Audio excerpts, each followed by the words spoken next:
But it's May 13, 2017, and this lesson is about the mark of Cain. And this is just a consideration of what his mark may have been, trying to communicate to us in the text. And it's only just an idea, all right, that one may keep in mind while studying what the mark is, because so many thoughts have been put out there about what Cain's mark is. So many people have different ideas of what the mark actually is. And, it's kind of hard to say. It's like so many ideas about where the Garden of Eden was. Every time something looks good, another person comes out and says, no, the garden is over here. So it's like with the mark, with Cain, some people say it's this, it's that, it's this, it's that, it's this, and it just goes back and forth.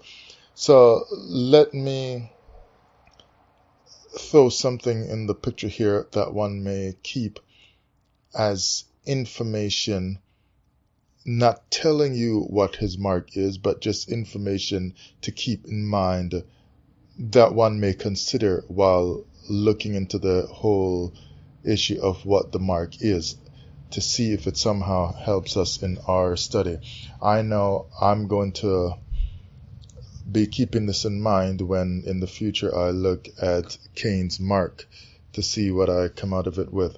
Now in Genesis 4:15, it basically says that the mark was put upon Cain because Cain was crying out saying, my punishment is more than I can bear. And the Creator said, well, they're not going to just get up and do that right away, because I'm going to punish them 7 times more if they do that. But here, I'm going to put a mark on you just in case anybody finds you. This mark is going to basically be some kind of protection for you. Funny thing is, I thought yesterday, for Cain to have killed his brother, Cain seems to me at least to have been acquainted with the knowledge of death, and that death would actually solve the problem of him hating his brother. So he knew that death would remove his brother, so he was aware of what death was about, and he knew it was an answer to the hatred he had for his brother. Notice that because he was knowledgeable of death and no one had died, that it makes one wonder why is it that we were cultured from we were children to think that Adam and Eve were the only 2 people on earth, and then they had Cain and Abel, and that's it. Because we later find in the story that he moved on and he had a wife. So it seems that there were a lot more people on the earth, because he could get a wife, although some say he married one of his sisters. Adam and Eve had other children and we just weren't told about it. So you could think that as well. Or maybe there were other nations living at the time that the Most High created. And so that would mean then that the Creator made different nations at the same time, the same way he made many, many kinds of trees at the same time. And lots of different species at the same time of this, that, and the other kind of creature. Or it could mean that the people that Adam had, like the children that Adam and Eve had, they just had more children and moved on and started to make their own societies and so on. So there's all kinds of thoughts in there. But at least if people were living like that, then maybe people were killing and dying, so Cain knew about death, possibly. He does not seem too startled at actually killing, as if this was the first death and the first murder, and he is shocked to see the result that his brother is not moving. The body of his brother is lifeless and blood is spilling out. He does not express any shock at the blood. In fact, the Most High called out the blood, talked about the blood, and he just in a nonchalant kind of way doesn't even act surprised, like, he's just more concerned about the punishment that he's going to get. So he seems to have been aware of murder and death, and is aware that judgment or some kind of punishment will result. So he just moves right on away to show his concern about the kind of or amount of punishment he will receive. But if he knew nothing about murder and death and bloodshed, he would have been, I didn't know what I was doing. I mean, I was just carried away. I just lost it in the moment. I was so angry and so on. I hit him, and I was trying to wake him up. It looked like he was sleeping. He doesn't describe it that way, like it looked like he was sleeping or something like that, or it looks like he was sick or whatever. Why? Because he knew that he wasn't just sleeping. He knew death. And so if he knows death, more is happening in the world at the time when he killed his brother, so that he was aware of murder and death and is just ready now to accept the punishment. He's just more negotiating in a scared manner about the kind of punishment that he will receive. So now he puts this mark on Cain. If he had not known about death, why would he choose killing as the way to deal with his anger and hatred of his brother? Notice he did not make a mistake and choose the wrong kind of response to his hatred. He doesn't say, I'm going to feed my brother, or he doesn't say, I'm going to make him some ice cream, because those aren't appropriate for what he was feeling. They don't fit or go in line with what he was feeling, the anger he had in his heart toward his brother. He knew the proper response, if I can use the word proper right there, is something that fits such deep anger. It is to kill. So he is aware of the proper response that matches anger. So it lets you know that the world had developed at that point with just the Adam and Eve and Cain and Abel, 4 people on earth, had developed where death and so on. How does it develop like that when all that the earth has known to that point was life and goodness and love and purity and perfection and righteousness and holiness and so on? How do you do that? That more seems like a tonload of people were living on the earth, and people have always then interacted with all kinds of behaviors, including anger and fighting and squabbling and sibling rivalry and backbiting and backstabbing each other and arguing and war and fighting and so on. And so he knew death was the thing to do. Give him death. I'm angry at him. I hate him. I can't stand him. I'm going to kill him.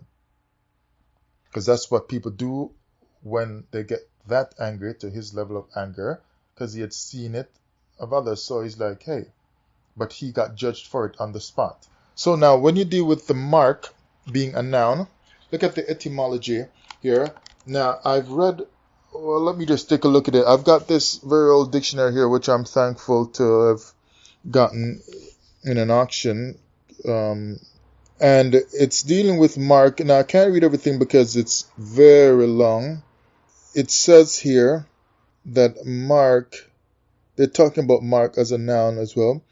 And it says it means borders, the utmost extent.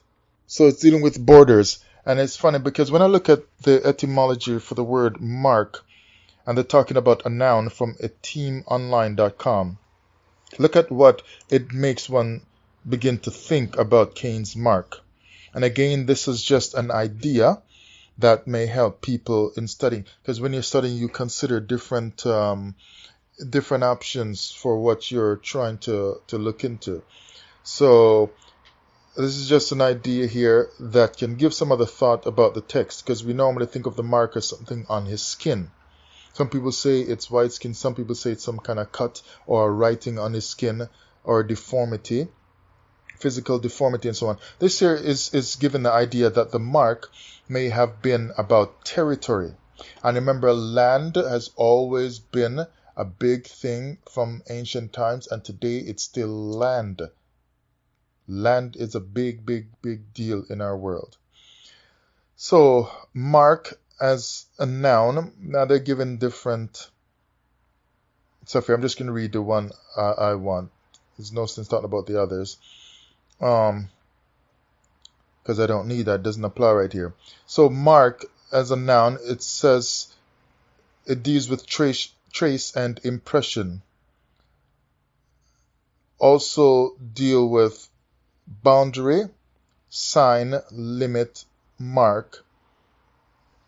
From Proto-Germanic marko, the source also of Old Norse merki, meaning boundary or sign, mork for forest.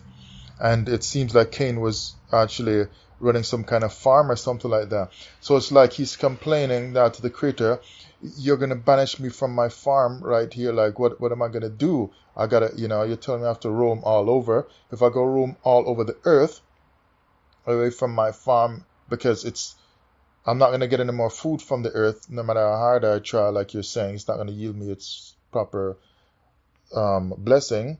So I got to roam all over now.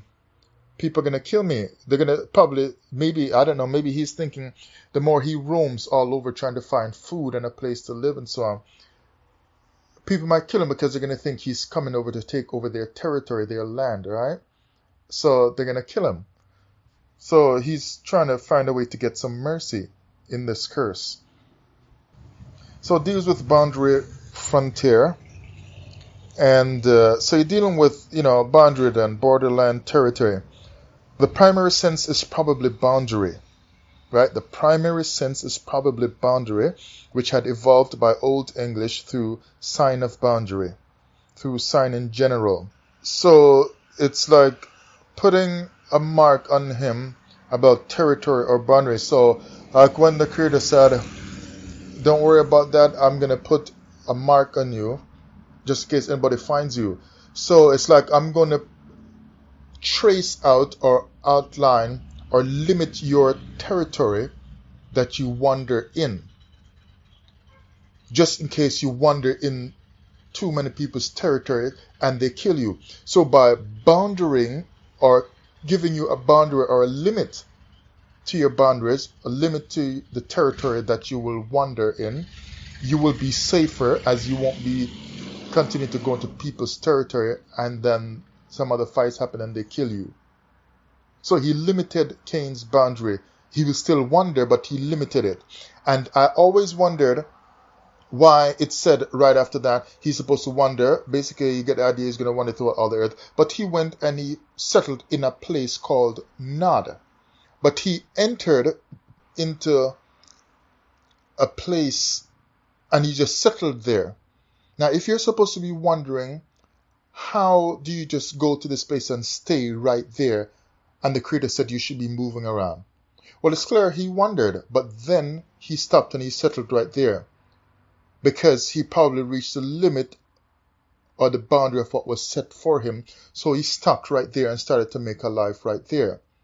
So it's like he found the safest place or the nicest place that he could choose from what was not inhabited by others. And because there were no others right there, then he builded a place right there. That way he would be safe for at least some time. So that's my thought in it. It could possibly mean tracing out his boundaries or limiting his territory. So he's wandering within a marked out territory that still gives him some modicum of safety from other people who would more quickly kill him. So he will take longer to die, basically. But while he's taking longer to die, he's still suffering from a punishment because he's cut off from his family, cut off from his parents, cut off from his original farmland, cut off from the territory he wanted to stay in, which is a punishment, and he's still suffering because the ground isn't going to give him what it used to. But he has still wandered away from where he was, thus fulfilling the whole curse that he will go into wandering.